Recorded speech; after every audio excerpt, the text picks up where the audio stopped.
अरविंद केजरीवाल जी को ये दुख दर्द देखा नहीं जाता है कि भाई क्यों इंसान के लिए अलग हॉस्पिटल हो, क्यों जो है पशु के लिए अलग हॉस्पिटल हो। बेचारे का दिल इतना बड़ा है कि अरविंद केजरीवाल एक ही हॉस्पिटल में इंसान और पशु दोनों का इलाज करना चाहते हैं। अरविंद केजरीवाल जी ने यह भी वहां चुनाव में इंसान के साथ साथ पशुओं से प्रॉमिस किए कि मैं आपका इलाज इंसान के ही हॉस्पिटल से करवाऊंगा, और इसीलिए ये लोग बेचारे इंसान के हॉस्पिटल में आकर के खड़े हो गए। दोस्तों घबराइए नहीं, ये दिल्ली के बाबू जगजीवन राम हॉस्पिटल का दृश्य है। मैं अरविंद केजरीवाल से पूछना चाहता हूं कि आखिर बाबू जगजीवन राम जी से आपकी क्या दुश्मनी है कि एक दलित नेता के नाम पर रखे हुए अस्पताल की स्थिति आप इस प्रकार का किए हुए हैं। कम से कम बाबू जगजीवन राम जी के अस्पताल को तो बख्श दीजिए। मैं अरविंद केजरीवाल जी से दिल्ली की जनता की ओर से यह प्रश्न कर रहा हूं, बल्कि यह मांग कर रहा हूं कि जिस प्रकार से केंद्र सरकार अपनी उपलब्धियों के लिए संसद में श्वेत पत्र लेकर आए थे, अगर दम है तो दिल्ली में बाबू जगजीवन राम अस्पताल, हिंदू राव अस्पताल, जीबी पंत अस्पताल और पंडित मदन मोहन मालवीय अस्पताल के ऊपर श्वेत पत्र लेकर आकर के दिखा दीजिए।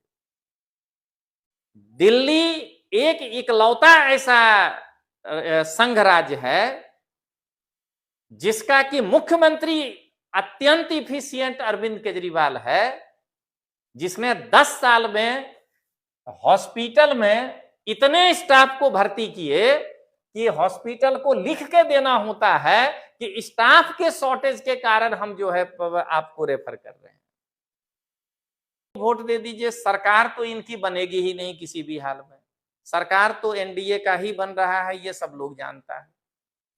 लेकिन जब 25 में आप विधानसभा का चुनाव आएगा तो मैं दिल्ली की जनता से यही विनम्र अपील कर रहा हूं कि एक बार इस चेहरे को भी याद रखिएगा और एक बार अपने इस बेहतरीन अस्पताल को भी याद रखिएगा, जहां पशु और इंसान दोनों साथ साथ इलाज कराते हैं। अगर इस तरह की व्यवस्था से आप संतुष्ट हैं तो कोई बात नहीं है, लेकिन अगर आपको लगता है कि नहीं, इंसान और पशु दोनों का अस्पताल अलग अलग होना चाहिए, तो 2025 के चुनाव में इनको मैं दिल्ली की जनता से अपील कर रहा हूं कि 62 से 2 पर ला दीजिए। देखिए, नमस्कार दिल्ली वासियों, लोकतांत्रिक आवाज दिल्ली में आपका स्वागत है। मैं रजनीश सिंह तोमर, राष्ट्रीय संयोजक लोकतांत्रिक आवाज में दिल्ली की जनता को हार्दिक नमन करता हूं। दोस्तों, दिल्ली की जनता ने झोले में भर भर करके मत अरविंद केजरीवाल को पिछले 10 सालों से दे रहे हैं, और अरविंद केजरीवाल हर दिन दिल्ली की जनता को गुमराह करने के लिए कुछ न कुछ नया चाल चल देते हैं, नया अपना ब्रांडिंग करने के लिए प्रचार करने लगते हैं और दिल्ली की जनता को कई चीज फ्री का दिखा करके मूल मुद्दे से भ्रमित कर देते हैं।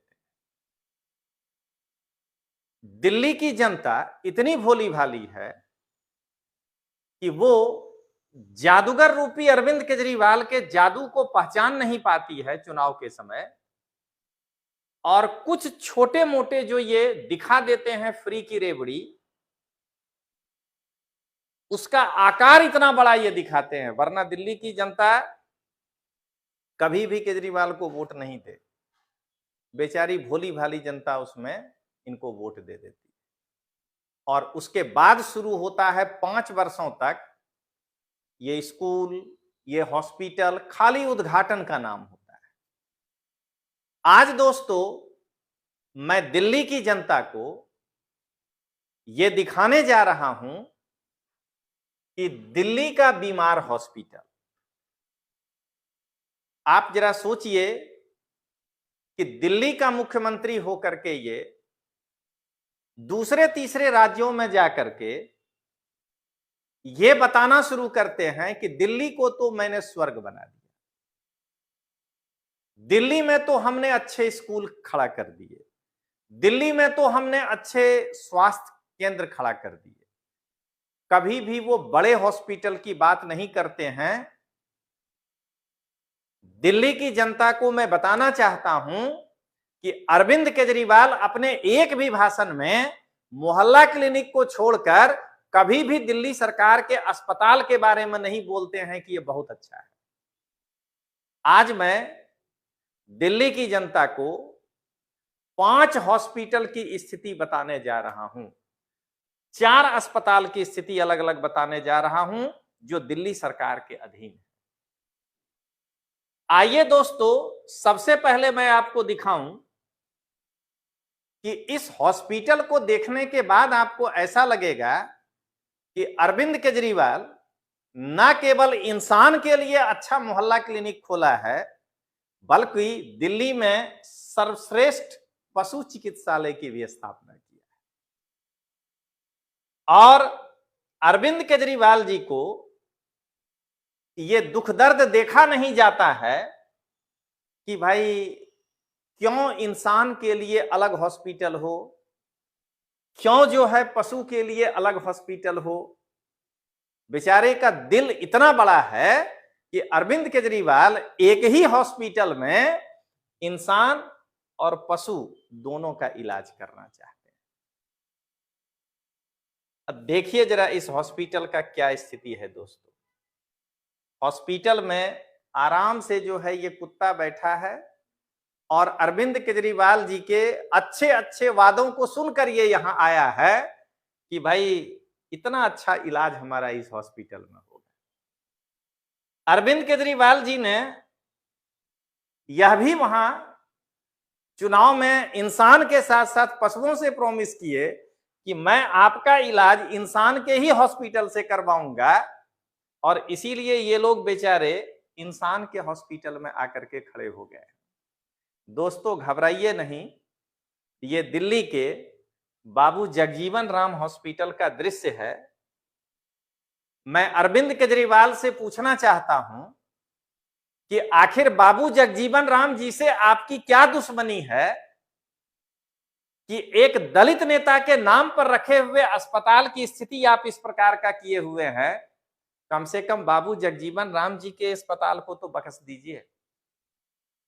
दोस्तों गुजरात में आम आदमी पार्टी के नेताओं को यदि किसी हॉस्पिटल में एकाध कहीं दिख जाए तो ऐसे लेके निकलता है कि जैसे फिल्म का 3 घंटा शूटिंग करेगा। आप देखिए अरविंद केजरीवाल के शानदार शासनकाल में, जानदार शासनकाल में बाबू जगजीवन राम अस्पताल में इंसान के साथ साथ पशुओं का भी इलाज कराया जाता है। जरा सोच करके देखिए दिल्ली वासी कि मैं दिल्ली के जनता से यही हाथ जोड़कर विनती करना चाह रहा हूं कि हम 300 यूनिट बिजली के फ्री में हम कौन सी सुविधा अरविंद केजरीवाल से ले रहे हैं। जरा सोचिएगा दोस्तों, अरविंद केजरीवाल जी के एक मंत्री हैं सौरभ भारद्वाज जी, जहां देखिए वहीं जो है ये ऐसे करके पहुंच जाते हैं कि मैं आज हॉस्पिटल के औचक निरीक्षण में आया हूं। उनको बाबू जगजीवन राम हॉस्पिटल में ये कुत्ता घूमते हुए नहीं दिखाई दे रहा है। वो किस प्रकार के मिनिस्टर हैं। आइए दोस्तों अब जरा किसी दूसरे हॉस्पिटल में चलें। अरविंद केजरीवाल जी दिल्ली के जनता को पानी फ्री कर दिया, यही कहते हैं। जरा देखिए दोस्तों, घबराइएगा नहीं, ये किसी स्टेशन का बाथरूम नहीं है, ये किसी स्टेशन का टॉयलेट नहीं है, बल्कि अरविंद केजरीवाल के बेहतरीन अस्पताल में किए गए व्यवस्था, हिंदू राव अस्पताल के बाथरूम और हिंदू राव अस्पताल के टॉयलेट का दृश्य। जरा सोच करके देखिए कि जिनके हॉस्पिटल का, मेन हॉस्पिटल का ये हाल है, उनके मोहल्ला क्लिनिक का क्या हाल होगा।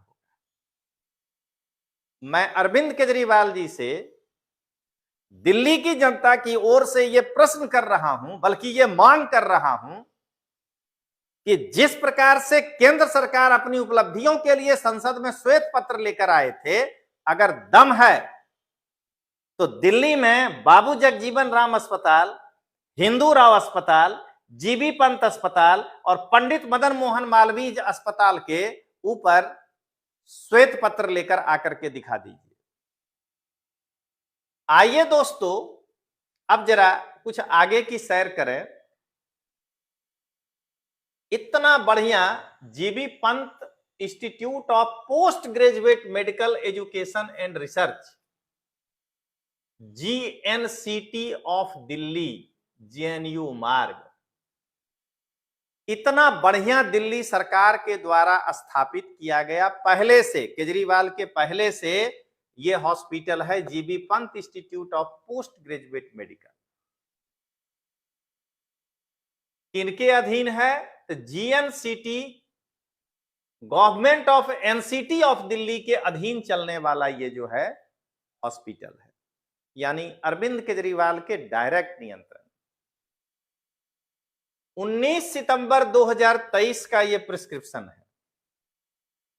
इसमें कोई एक टेस्ट है जिसके लिए इनको डेट दिया गया है मरीज को कि आपका ये टेस्ट हमारे इस हॉस्पिटल में किया जाएगा। और दोस्तों, इस डेट का टाइम है 19/8/2024। यानी एक बीमार रोगी लगभग 11 महीने तक टेस्ट का इंतजार कर सकता है। अरविंद केजरीवाल जी, आप तो पढ़े लिखे मुख्यमंत्री हैं ना, क्या आईआईटी खड़गपुर में आपको मैनेजमेंट कैसे करना चाहिए ये बीटेक में नहीं सिखाया?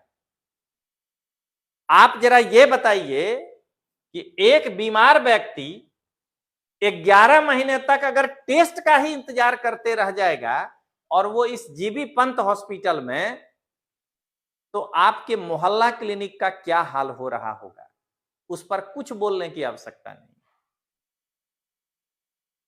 अब जरा दोस्तों सोचिएगा कि अगर दिल्ली में हैं और अगर बीमार पड़ते हैं तो फिर इंतजार करने आपको आना चाहिए, क्योंकि टेस्ट ही आपका 1 साल बाद होगा। तब तक अरविंद केजरीवाल जी के द्वारा दिए गए फ्री के 300 यूनिट बिजली में रहिए, मुफ्त में जो पानी आएगा गंदा नल से उसको पीते रहिए और इंतजार करिए कि हमारे यशस्वी मुख्यमंत्री के द्वारा इतना बेहतरीन मैनेजमेंट तय किया गया है कि हमारे शरीर का इम्यून सिस्टम ही बीमारी को तब तक भगा देगा, टेस्ट का जरूरत ही नहीं पड़ेगा। अब आइए दोस्तों, मैं एक ये दिखाना चाहता हूं। ये Pandit Madan Mohan Malviya hospital New Delhi, government of NCT यानी अरविंद केजरीवाल जी के सरकार के अधीन का हॉस्पिटल है, जिसके मंत्री अत्यंत पढ़े लिखे सौरभ भारद्वाज जी हैं, इंजीनियर हैं, और यहां ये ओपीडी टिकट है,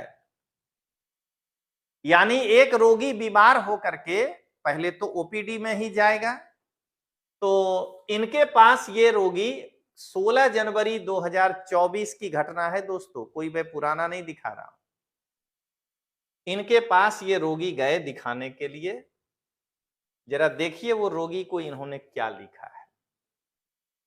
रेफर टू एक दूसरे हॉस्पिटल का नाम लिख दिया। अब बताइए कि रेफर किसी हॉस्पिटल से, मैं अभी बाद में आऊंगा, किस कारण से किया जाता है। एक तो यह होगा कि उस बीमारी के इलाज की सुविधा नहीं होगी, तो सबसे पहला झूठ अरविंद केजरीवाल का यही निकलता है कि अगर मोहल्ला क्लिनिक ही इतना शानदार है कि आप जाइए वहां सब इलाज फ्री में हो जाएगा, तो इस बड़े हॉस्पिटल में रेफर क्यों किया जा रहा है? इसका मतलब कि या तो वहां पर इलाज करने की सुविधा नहीं दोस्तों, अरविंद केजरीवाल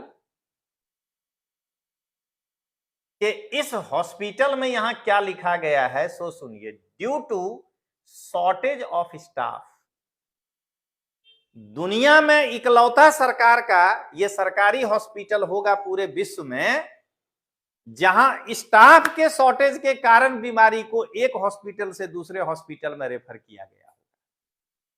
ये दिल्ली सरकार का प्रशंसनीय कार्यों में से एक है, जहां रोगी को स्टाफ के शॉर्टेज के कारण रेफर किया जाता है। अब जरा बताइएगा दोस्तों कि यही आम आदमी पार्टी वाले, मैं किसी दल के पक्ष में बोलने नहीं जा रहा हूं, इनके रेफरेंस में बोल रहा हूं, नरेंद्र मोदी के उस स्टेटमेंट को हर दिन सुनाएगा कि आपने कहा था कि 1 करोड़ रोजगार हम देंगे। अरे भाई, तो 1 करोड़ रोजगार जो है उसमें 28 राज्य भी शामिल है ना। जरा ये बताइए कि आपने जो है 10 साल में 10 लाख भी रोजगार दिया है क्या? जरा ये सोचिएगा कि अगर अरविंद केजरीवाल, मैं दिल्ली की जनता को यह बताना चाह रहा हूं कि अगर अरविंद केजरीवाल डॉक्टरों का और मेडिकल स्टाफ का समय समय पर भर्ती किए होते तो क्या वहां पर स्टाफ का शॉर्टेज होता? दिल्ली की जनता को मैं बताना चाहता हूं कि इनके आम आदमी पार्टी के जो कार्यकर्ता हैं वो रोज गुजरात में आकर के बताएंगे यहां पर इनकी घट है, यानी कमी है, यहां पर ये स्टाफ का कमी है। अरे कहीं भी कमी है लिख के नहीं दिया है। दिल्ली एक इकलौता ऐसा संघ राज्य है जिसका कि मुख्यमंत्री अत्यंत इफिशिएंट अरविंद केजरीवाल है, जिसने 10 साल में हॉस्पिटल में इतने स्टाफ को भर्ती किए कि हॉस्पिटल को लिख के देना होता है कि स्टाफ के शॉर्टेज के कारण हम जो है आपको रेफर कर रहे हैं। अब आइए, ये देखिए दोस्तों, यहां लोग सोए हुए हैं। ये लोग इस हाल में कहते हैं कि हमारे हॉस्पिटल में वेटिंग रूम, यहां पेशेंट को जो दिखाने आए हैं वो लोग इस हाल में सोए हुए हैं कि कल जब नंबर लगाना होगा, क्योंकि यहां 40 लोगों को ही देखा जाता है, ये है जीबी पंत एक दिन में, तो हम जल्दी से दौड़ करके यहां पर नंबर लगा लेंगे।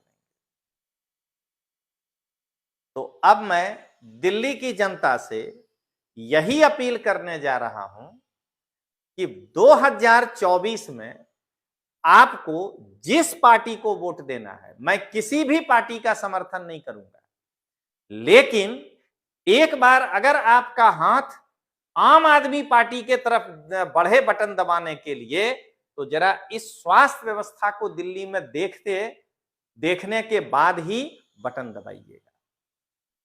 मैं दिल्ली की जनता से यही अपील करना चाहूंगा कि कोई बात नहीं है, इस प्रकार के हॉस्पिटल 1 साल और बर्दाश्त कर लेते हैं जहां पशु और इंसान दोनों का एक साथ इलाज होता हो। मैं दिल्ली की जनता के तरफ से अरविंद केजरीवाल जी को बधाई देना चाहता हूं कि इनके विजन के अनुसार विश्व में ये पहला हॉस्पिटल दिल्ली में बनाए हैं जहां इंसान और पशु दोनों साथ साथ इलाज कराता है और दोनों के लिए एकमात्र मेडिकल फैसिलिटी है। और दोस्तों, मैं इसीलिए कहूंगा कि 24 के बाद, 24 में तो किन्हीं को वोट दे दीजिए, सरकार तो इनकी बनेगी ही नहीं किसी भी हाल में, सरकार तो एनडीए का ही बन रहा है, ये सब लोग जानता है। लेकिन जब 25 में आप विधानसभा का चुनाव आएगा तो मैं दिल्ली की जनता से यही विनम्र अपील कर रहा हूं कि एक बार इस चेहरे को भी याद रखिएगा और एक बार अपने इस बेहतरीन अस्पताल को भी याद रखिएगा, जहां पशु और इंसान दोनों साथ साथ इलाज कराते हैं। अगर इस तरह की व्यवस्था से आप संतुष्ट हैं तो कोई बात नहीं है, लेकिन अगर आपको लगता है कि नहीं, इंसान और पशु दोनों का अस्पताल अलग अलग होना चाहिए, तो 2025 के चुनाव में इनको मैं दिल्ली की जनता से अपील कर रहा हूं कि 62 से 2 पर ला दीजिए। देखिए इस आदमी का अहंकार समाप्त हो जाएगा। मैं बहुत दिनों से, मैं जो हमेशा आप देखते हैं कि आम आदमी पार्टी के विरुद्ध वीडियो बनाता हूं, उसका कारण यही है कि इस व्यक्ति के द्वारा पहले एक मानदंड खड़ा किया गया था भारत में कि ये होना चाहिए नैतिकता का, और आज इस व्यक्ति के पास उस नैतिकता का मानदंड ही नहीं है। मैं दिल्ली की जनता को यह बताना चाहता हूं कि राजनीति में आने के पहले अरविंद केजरीवाल ने राजनीतिक मानदंड हिमालय के बराबर खड़ा किया था, और आज जो है इनका वो राजनीतिक मानदंड मैरियाना ट्रेंच, मैरियाना खाई में है। और इस प्रकार के राजनीतिक मानदंड स्थापित करने वालों को मेरी जहां तक सोच है कि जनता को कभी भी शासन करने का दोबारा अवसर नहीं देना चाहिए। तो चलिए दोस्तों, आज के लिए बस इतना ही। मैं अब दिल्ली पर बारंबार आपके लिए वीडियो लेकर आता रहूंगा। तब तक के लिए जय हिंद, जय गुजरात, जय बिहार।